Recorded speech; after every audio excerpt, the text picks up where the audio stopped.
दुसरं माझं म्हणणं असं आहे की मराठा समाजाचा हा रिपोर्ट त्यांनी जे म्हटलं आहे ते की सामाजिक आणि शैक्षणिक दृष्ट्या तो मागास आहे. मी जर चुकत नसेल तर त्यांनी असं म्हटलं आहे. म्हणजे अहवाल माझ्या हातात नाही, परंतु मुख्यमंत्री म्हणाले सामाजिक आणि शैक्षणिक दृष्ट्या. ठीक आहे, ते तपासून पाहावं लागेल. पण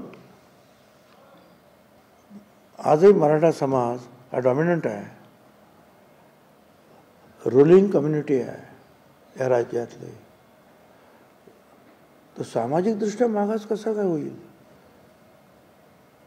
मागच्या 5 आयोगाने नाही म्हणून सांगितलं, सुप्रीम कोर्टाने मागास होऊ शकत नाही म्हणून सांगितलं. सामाजिकदृष्ट्या, शैक्षणिकदृष्ट्या माझं काय म्हणणं नाही, पाहून घ्या ते. आर्थिकदृष्ट्या आणखी पाहून घ्या.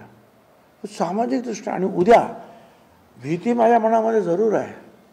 अर्थात ती अजरतरचा प्रश्न आहे की उद्या सुप्रीम कोर्टाने सांगितलं ठीक आहे ते मागास आहे, पण वेगळं आरक्षण 50% वरती देता येणार नाही, आणि मागास असेल तर टाका ओबीसीमध्ये, म्हणजे झालं का सगळं बरोबर?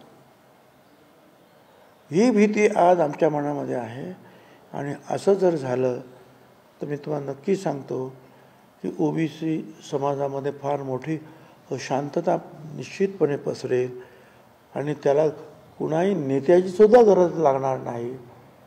आजच या सगळे सोयरेच्या विरुद्ध लाखो हरकती ज्या आहे मराठा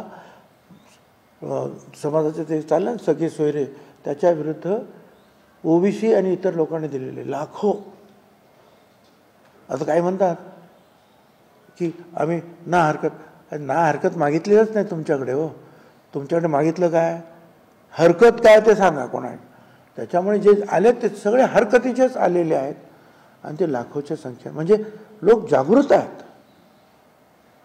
हे सगळे जे राजकीय पुढारी, माझी विनंती आहे त्यांना की हे विसरू नका तुम्ही की लोकांमध्ये जागृती आहे आणि हे असं काही होणार नाही याची गॅरंटी जी आहे मिळाली पाहिजे. एरवी माझं काही हरकत नाही. मी शब्द प्रत्येक मिटिंगमध्ये जाहीर सभेत सांगितलं आहे की मराठा समाजाला वेगळं आरक्षण द्या, वेगळं आरक्षण द्या, आणि ते तुम्ही देत असाल तर माझा पाठिंबा आहे. पण पुढे काय होईल ते भय जे आहे माझ्या मनातलं ते मी तुम्हाला बोलून दाखवेन.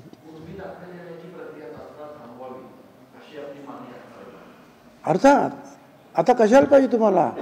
अहो, एका मराठा समाजाला वेळा 10, 12, 13% काही मिळणार आहे. मग तुम्हाला हे 17%च्या 374 जातीत येऊन बसायचं कारण काय? तुम्ही किती जरी म्हणाला धक्का नाही तरी सगळ्या मराठ्यांना जे आहे खोटे दाखले देण्यात आलेले आहेत. आणि त्यांना जे आहे काढून ते थांबवून ताबडतोब ह्या 10, 12, 13% जे काही तुम्हाला आणखीन द्या, 15% द्या, माझं काय म्हणणं नाही, वेगळं द्या. यांच्या आरक्षणाला धक्का लावू नका, एवढंच माझं म्हणणं आहे.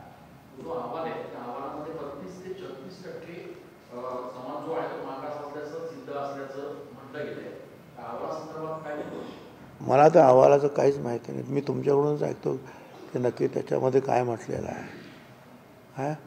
आणि तो इन्फरन्स कसा काढला 35-36% मागास, तेही मला काही कळत नाही.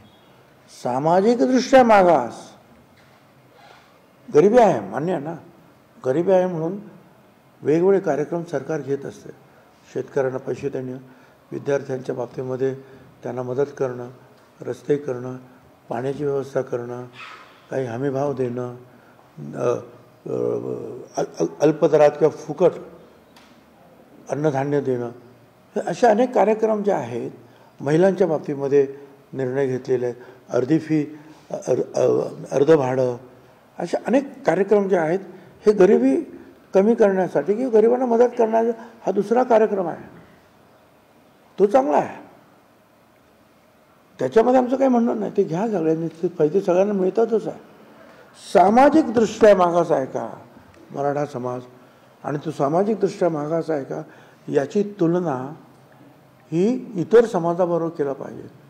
एखादा पाटील आणि समोर असलेला आदिवासी, कोण मागास आहे?